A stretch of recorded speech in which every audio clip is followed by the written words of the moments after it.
Welcome back. આતંકના network પર ભારતનો સૌથી મોટો પ્રહાર કુખ્યાત આતંકવાદી શહજાદ ભટ્ટીનું નેટવર્ક નેસ્તનાબૂદ કરાયું છે। ભારતીય સુરક્ષા એજન્સીઓએ સ્વતંત્રતા દિવસ પહેલા જ પાકિસ્તાનની ગુપ્તચર એજન્સી આઈએસઆઈ સાથે સંકળાયેલા આતંકવાદી સંગઠન શહજાદ ભટ્ટી નેટવર્કને ધ્વસ્ત કરી દીધું છે।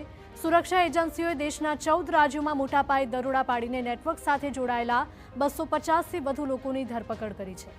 તો સાથે જ દેશને રક્તરંજિત કરવાના આતંકવાદીઓના મનસૂબા પર પાણી ફેરવી દીધું છે। ગૃહ મંત્રાલયના જણાવ્યા મુજબ 12 ઓગસ્ટના રોજ રાજ્ય પોલીસ દળો સાથે real time intelligence sharing system દ્વારા આ સંયુક્ત ઓપરેશન ચલાવવામાં આવ્યું હતું। કેન્દ્રીય પ્રધાન અમિત શાહે એક્સ પર પોસ્ટ કરીને કાર્યવાહીની જાણકારી આપી। અમિત શાહે જણાવ્યું હતું કે આ નેટવર્ક ઘણી આતંકવાદી ગતિવિધિઓમાં સામેલ હતું। અમિત શાહે લખ્યું હતું કે મોદી સરકારે સ્વતંત્રતા દિવસ પહેલા આઈએસઆઈના આતંકવાદી સંગઠન શહજાદ ભટ્ટી નેટવર્કને નષ્ટ કર્યું છે। 200થી વધુ સભ્યોની ધરપકડ કરીને તેના હુમલાનું ષડયંત્ર નિષ્ફળ બનાવ્યું। ભારતીય સુરક્ષા દળોએ 14 રાજ્યોમાં અલગ અલગ જગ્યાઓ પર કાર્યવાહી કરી આ નેટવર્કને તોડી પાડ્યું છે। આ આતંકવાદ વિરુદ્ધ ભારતની ઝીરો ટોલરન્સ નીતિનું શાનદાર ઉદાહરણ છે। અમિત શાહે કહ્યું હતું કે આઈએસઆઈ પાસેથી ફંડિંગ મેળવતા આ જૂથ પાસેથી આઈઈડી, પાકિસ્તાન ઓર્ડનન્સ ફેક્ટરીની માર્કિંગવાળા ગ્રેનેડ, પિસ્તોલ, જીવતા કારતૂસ અને જાસૂસી માટે ઉપયોગમાં લેવાતા સીસીટીવી કેમેરા જપ્ત થયા છે। આઈએસઆઈ સિન્ડિકેટનું કનેક્શન ભારતમાં ગ્રેનેડ, આઈઈડી અને પેટ્રોલ બોમ્બ હુમલાઓ સાથે છે। આ નેટવર્ક ટાર્ગેટ કિલિંગમાં પણ સામેલ રહ્યું છે। ગૃહ મંત્રાલયના જણાવ્યા અનુસાર શહજાદ ભટ્ટીનું નેટવર્ક સ્થાનિક મદદગારોને પોલીસ સંરક્ષણ અને ધાર્મિક સ્થળોની રેકી કરવા માટે પૈસા આપતું હતું। આ ઉપરાંત જાસૂસી માટે આ સ્થળોએ સીસીટીવી લગાવવાનું કામ પણ કરવામાં આવતું હતું। શહજાદ ભટ્ટી નેટવર્ક વિરુદ્ધ અત્યાર સુધીમાં 80થી વધારે એફઆઈઆર નોંધવામાં આવી છે। આ case UAPA, Bharatiya Nyaya Sanhita, arms act, narcotic drugs and psychotropic સબસ્ટન્સના એક્ટ અને વિસ્ફોટક પદાર્થ અધિનિયમ હેઠળ નોંધવામાં આવ્યો છે।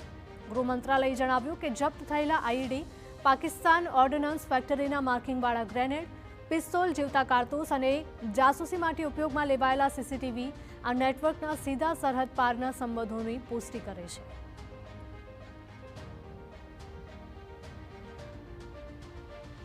પોલીસની ટીમે દેશના 14 રાજ્યોમાં 253 વ્યક્તિની અટકાયત કરી, જેમાં ઉત્તર પ્રદેશમાં 62, હરિયાણામાં 52, દિલ્હીમાં 51, પંજાબમાં 44, રાજસ્થાનમાં 15, મહારાષ્ટ્રમાં 8, ઉત્તરાખંડમાંથી 5 આરોપીને દબોચ્યા। જ્યારે કે કર્ણાટક, ગુજરાત અને બિહારમાં 3 આરોપીને ઝડપી પાડ્યા છે, તો તેલંગાણા, હિમાચલ અને કેરળમાં 2 આરોપી સામેલ છે। તો છેલ્લા કેટલાક વર્ષોથી ભારતીય સુરક્ષા એજન્સીઓ માટે માથાનો દુખાવો બની ગયેલા શહજાદ ભટ્ટી પાકિસ્તાનનો કુખ્યાત ગેંગસ્ટર અને સોશિયલ મીડિયા ઇન્ફ્લુએન્સર છે। 45 વર્ષીય ભટ્ટી ભારતીય સુરક્ષા એજન્સીઓની ઘણી તપાસના કેન્દ્રમાં છે। એજન્સીઓનો આરોપ છે કે શહજાદ ભટ્ટી સરહદ પારના અપરાધ અને આતંકવાદ સાથે સંબંધિત નેટવર્કનો મહત્વનો ભાગ બની ગયું છે।